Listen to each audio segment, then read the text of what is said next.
Good morning, everybody. So today we're going to cover a few topics. I'm going to start with a brief introduction to Ordnance Survey, just so everyone on the webinar's got a basic understanding of who we are and what we do. I'm going to hand over to my colleague Ben Nduva, who's going to give us a brief overview of the commercial and regulatory drivers in the telecom sector. And then I'm going to talk through 4 use cases for using location data in an infrastructure business. So about Ordnance Survey, so we are the national mapping agency for Great Britain. We maintain and publish the master map of the country's built and natural environment. Oh, back a slide, thank you. In practical terms, this means that we survey and classify over 480 million real-world features. We have more than 44 million residential and commercial buildings, and we do all our surveying with centimetre level accuracy. To keep the master map up to date, we manage a team of 250 surveyors who work across Great Britain. We have 2 aircraft that capture around 80,000 square kilometres of high-definition aerial imagery each year, and we have around 1,000 resources working offshore via our supply chain partners. And all of these resources contribute more than 10,000 changes every day to our core databases. The data that OS captures is published in a series of open data and commercially licensed products, and here you can see one of them, which is our imagery layer. The imagery layer is processed to produce true ortho-rectified imagery, which removes building lean and gives you a consistent top-down view. More than 98% of our imagery is less than 5 years old, and 66% is less than 3 years old. Our flying programme commits us to visit every part of Great Britain on a 3-year cycle going forward. OS Master Map Topography Layer is the most detailed and accurate view of Great Britain's landscape, from roads to fields to buildings and trees, fences, paths, and much, much more. It's ideal for geotagging assets thanks to the persistent identifier called a toid that is given to every object in OS Master Maps products. It now includes an enhanced feature which is building height attribution, so this gives you an accurate height for buildings, allowing for 3D visualization and analysis. OS Master Map Highways is our network product. It's the most complete, detailed and accurate navigable road network data set for Great Britain. It records the dimensions and accessibility of all roads. This means you can better understand precisely how roads, lands and buildings exist together, helping you to make efficiency gains through insights into how capital assets can be better managed. Highways also joins together data from the National Streets Gazetteer into a single product, and this enables better planning for asset locations and streetworks by providing essential contextual information about roads.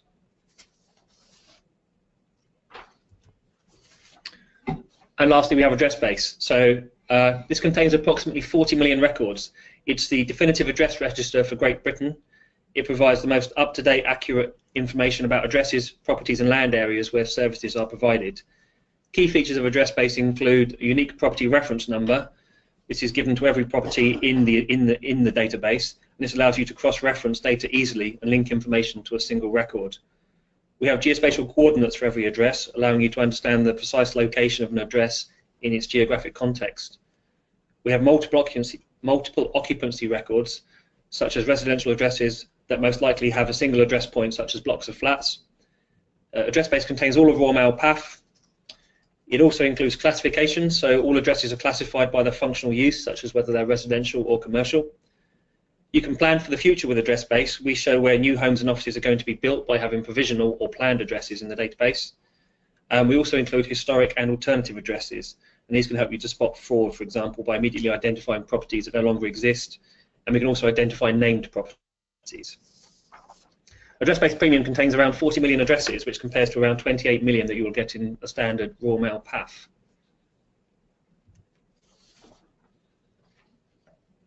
So everything that OS captures is stored in the National Geospatial database, and with the right expertise, this digital content store of more than 480 million objects can be queried and analysed. For instance, you can use it to describe a property in many different ways. You can talk about the nature of dwelling, the main building ground area, building height and volume, distance from the main building to the edge of the property, plot size, front garden area, back garden area, number of outbuildings, building height, distance from the main building to neighbouring buildings and roadside, and so on and so forth.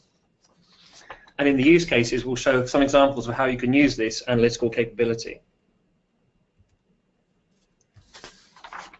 As I said earlier, OS makes around 10,000 changes a day to its data. And we need to do this because Britain is in a constant state of change. Over the last 3 years, OS has recorded a 36% churn in its topographic mapping data. In simple terms, this means that 67 million features have been added to our database, 38 million features have been deleted, and 63 million features have been modified. I'm just going to play you a short video now to try and bring this to life. So we publish our product updates every 6 weeks, and this time-lapse video shows 10 years worth of product updates for a small area on the outskirts of Swindon.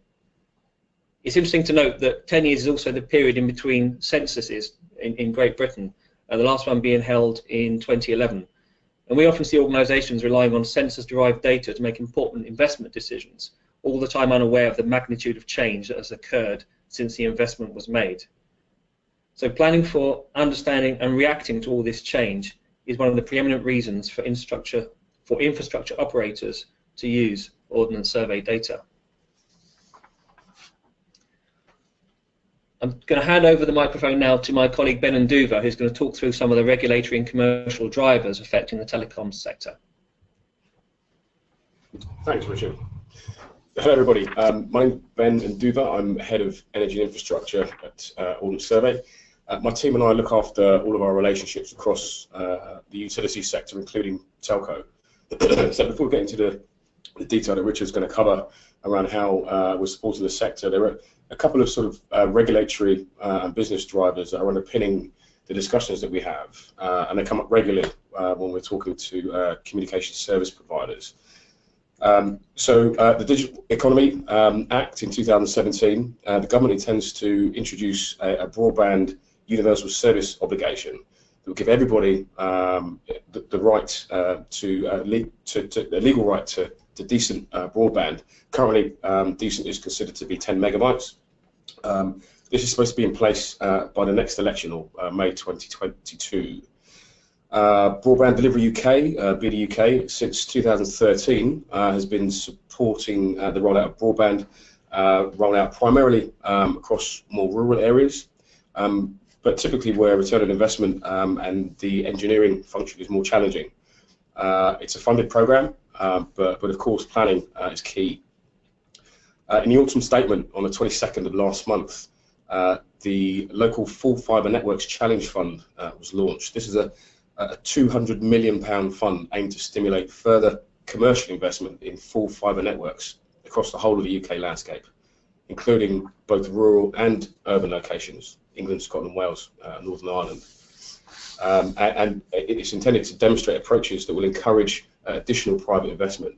Some of the key focus areas are around incentivising new fibre with upgrades to public sector buildings, and also reusing public sector assets such as ducts to aid rollout.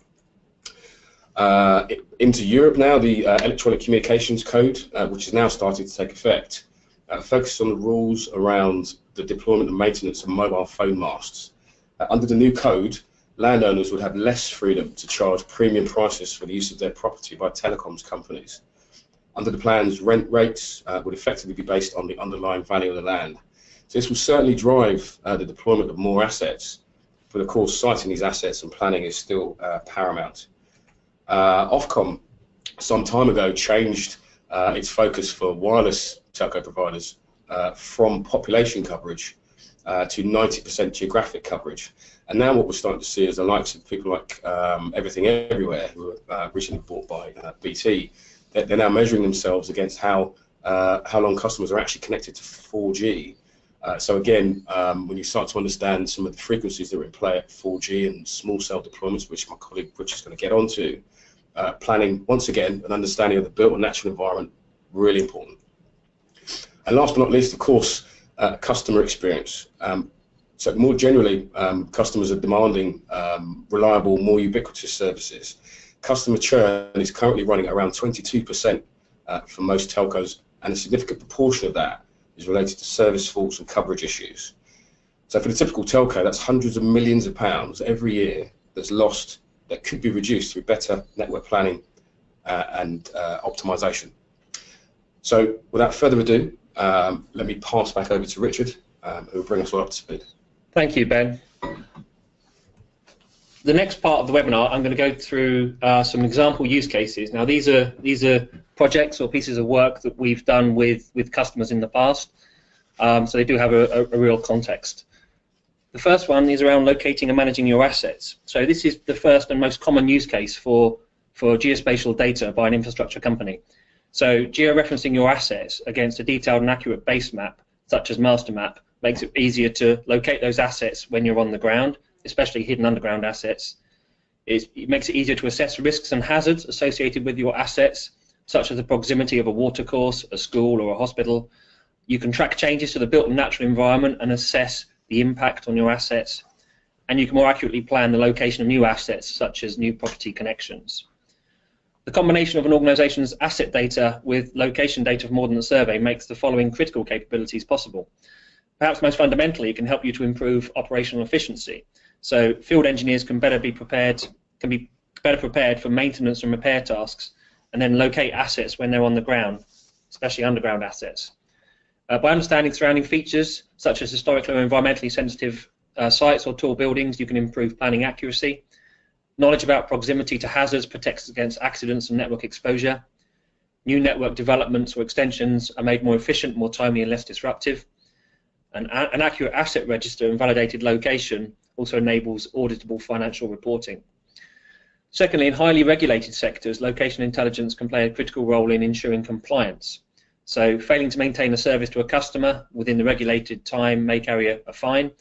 Location intelligence, which ensures remote preparation and better understanding of the site, as well as improved scheduling and planning, can help keep things on time and avoid penalties.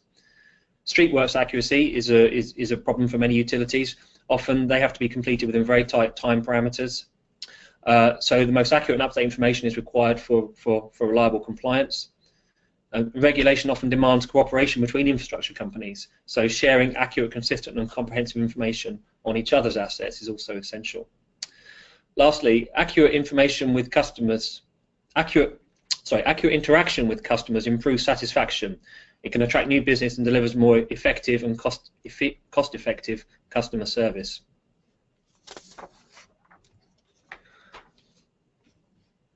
In the next use case, I'm going to talk a little bit around the planning for the rollout of new fibre networks.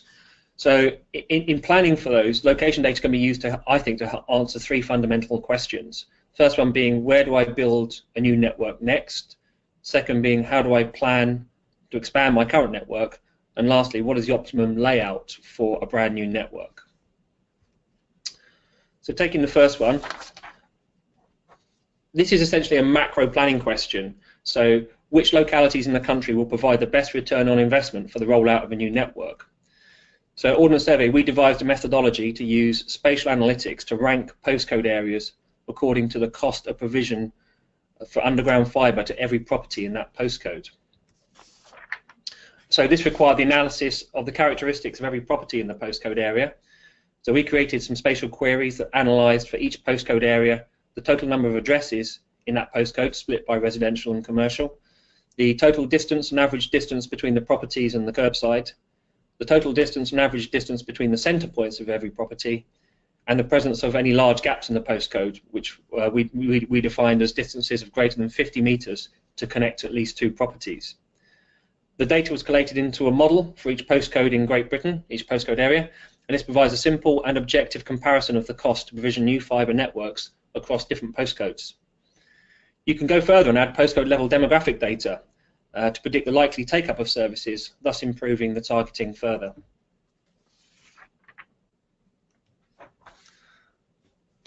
The second question where geospatial data can help is around working out where do I expand or how do I expand my current network. So if you already have an existing network, a common question is how to provide an accurate estimate for connecting nearby properties to existing assets.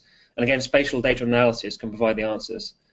For this use case, we started by obtaining a copy of the existing network asset data from the fibre provider to identify the nearest point of presence on their network. And then for every address within a 1 kilometre corridor either side of the existing network, the optimum route from each property to the nearest point of presence was automatically calculated using the road centre line and routing information from OS Master Map Highways.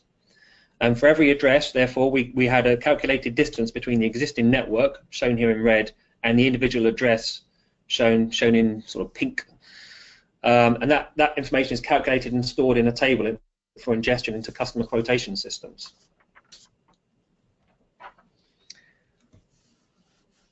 The customer challenge here was to find the optimum layout for a new underground fibre network to 5,000 properties.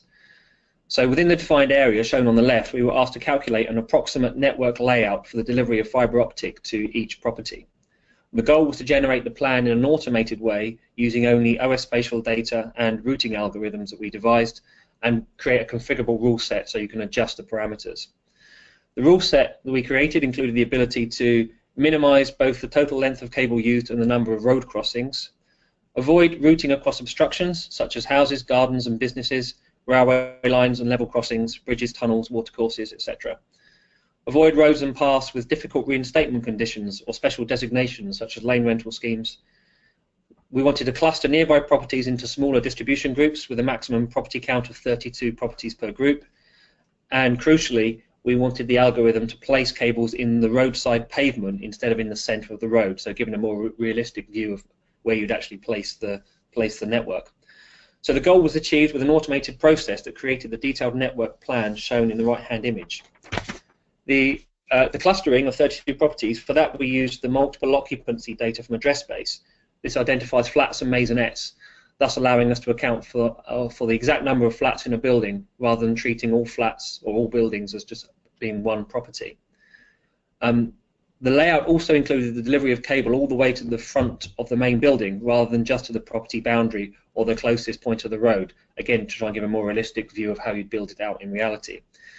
And as well as creating the route, we can create associated metrics to show the total length of cable required, and you can split that by surface type, the number and length of all the road crossings, the total number of junction boxes you'd need in your distribution groups, and all of this allows for accurate cost calculations to be created for the dig. Moving on, I'm going to talk briefly around clutter modelling. So clutter data is used by mobile network planners to better understand the built and natural environment. Typically, grids of between 5 and 50 metres are created, with each square having a value that relates to the predominant feature on the ground that's present in that space. A modelling tool will then use these categories to assign values appropriate to the planning task at hand. Seeing the geographic environment in a clutter model gives network operators a clear view of buildings and vegetation and their influence on radio frequencies, and this helps them to identify where potential propagation obstacles could occur, which can lead to improved coverage. A clutter model also classifies land in different categories such as urban, dense urban or forest. The telecoms industry relies on the currency of its data, yet in many cases clutter models used by the industry can be up to 10 years out of date. So Ordnance Survey's grid clutter model can be updated on a regular 6-weekly basis thanks to the currency of the products used to produce the clutter. And this means it keeps up with urban growth and provides an up-to-date view of what's going on the ground.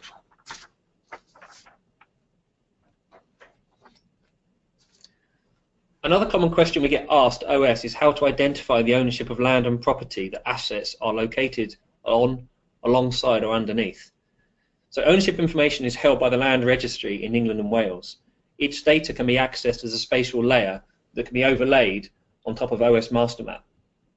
So this layer contains the polygons for all freehold and leasehold registered land in England and Wales. And associated with each polygon is the UPRN from Ordnance Survey, if the polygon contains an address, and also the Land Registry title number. So if your asset is located within a Land Registry polygon, for example, you can use spatial queries to obtain the title number, and then you can extract ownership information from the title register and append this to your asset records. That's it for the description of the use cases. Thanks, Richard. Thank you so much, everyone.